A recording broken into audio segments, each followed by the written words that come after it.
what it's supposed to do is well, welcome back everybody. It's been really cold outside and you may have pipes that are frozen. Yes, if you go out and look for one of your blow torches, you may find that your cylinders are out of fuel. But what if you got one of the old, yes, these are very old blow torches, and they run on white gas. One thing to look at if you see one of these at a garage sale, the metal ones, you want to look around the edge to make sure they're not rusted out. This one just happens to be brass. That's better in the long run because it won't rust. And where do you find blow torches? Well, the most of them you're probably going to find at a garage sale. You can find these in an antique store, but they might want a lot of money for them.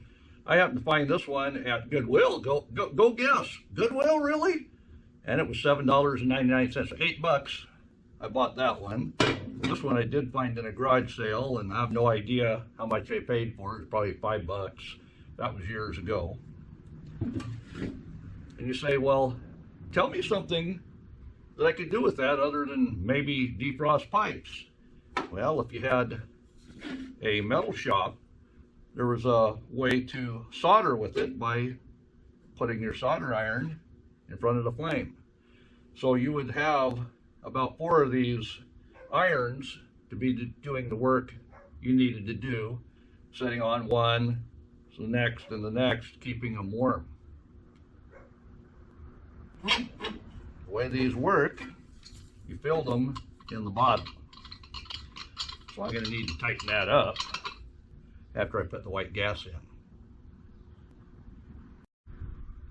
So we'll take the pump out, and because we don't have any 3-in-1 oil, or I haven't asked Wonderful Wife if she has sewing machine oil. I know she does, but I got the ultimate oil. That's right, gun oil.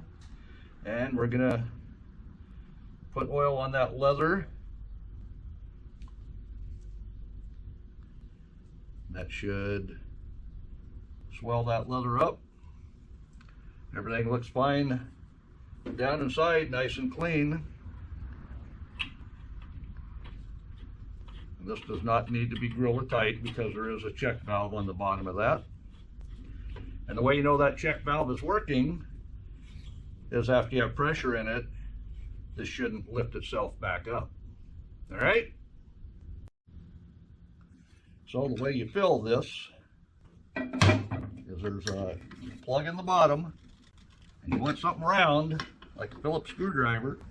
I think they had a file. Yep, that's on there good and tight. Like I say, this is all brass. So we're going to put our funnel in, and we've got our Coleman white fuel.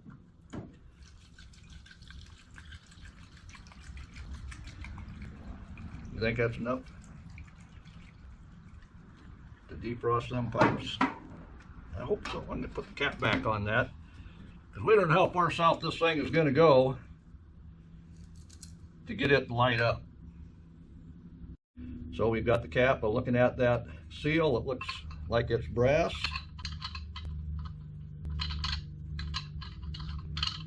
You don't want to cross thread anything.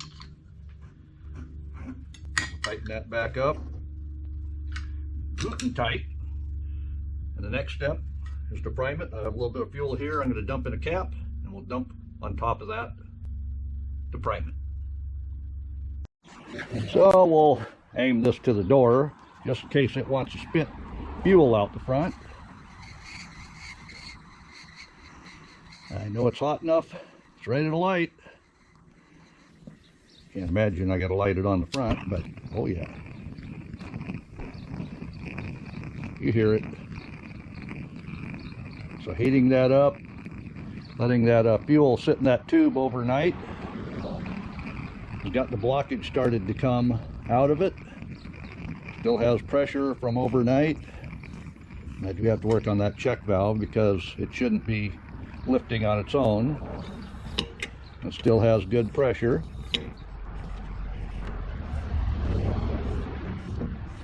But we got a little ways to go before that'll defrost the pipes.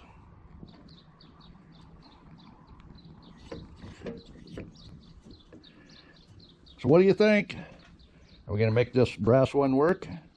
Or are we going to have to do major surgery on it? Shit. So this one doesn't hold pressure that much. And like I say, the soldering iron will sit there in the flame and warm up after you had that good and hot. A tin working shop would have several of these irons. You see that's a big old copper thing that's heating up. That's what that holder was all about. This was not to hang it off the hook.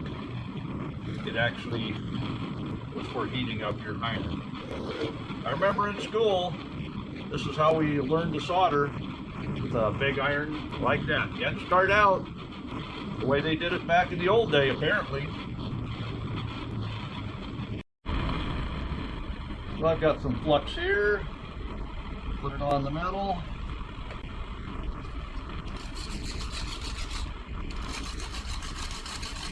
Oh yeah, that cleaned it up nicely.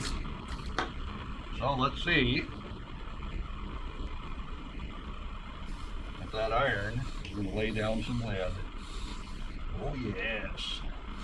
Of course I'm doing it on the wood here just so the metal from the saw below doesn't steal all my heat. So we've got that side. See if we can get some on here.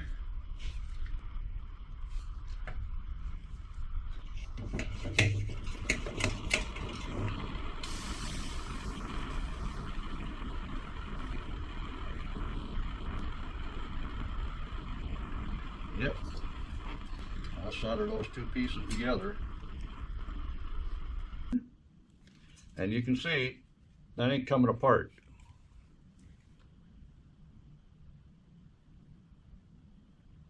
This one seemed to work halfway decent.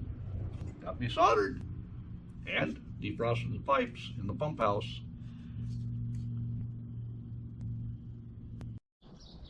So in review, these blow torches kind of work, but they weren't in working condition when I bought them. So if you're gonna get one of these blow torches, you may need to do a little bit of work on them. Either that or leave them out of fuel and put them up on your mechanic's shelf as items of the past.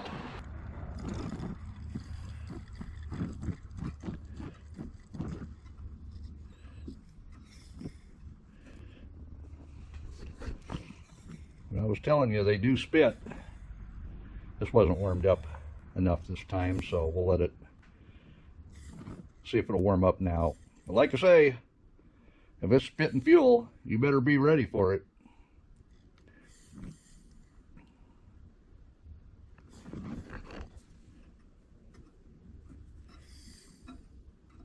That's off.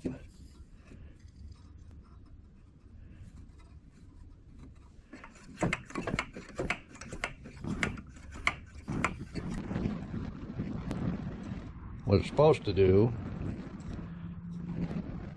is vaporize that when it's hot. So we'll turn that off, give it a little bit more fuel to that little bathtub there, see if we can't get that hot.